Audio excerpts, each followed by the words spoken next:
Sila pala ang mga OG Bold Star noong dekada 90, Part 1. Number 1. Rosanna Roses. Isa sa pinakasikat na sexy star ng 90s at naging mainstream actress din. Number 2. Priscilla Almeida o Pining.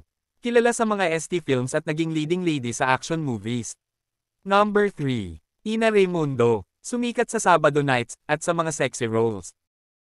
Number 4. Patricia Javier. Naging isa sa mga hot stars bago pumasok sa showbiz sa ibang bansa. Number 5. Amanda Page. Isang kilalang sexy actress noong late 90s. Number 6. Andrea Del Rosario. Naging diva sexy star bago pumasok sa drama at comedy roles. Number 7. Diana Zubiri. Sumikat sa mga mature roles noong late 90s papasok ng early 2000s.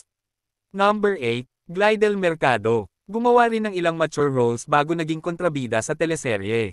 Number 9. Via Veloso. Isa sa mga sexy actresses ng mid-late 90s. Number 10. Sabrina M. May mga indie at street films noong 90s.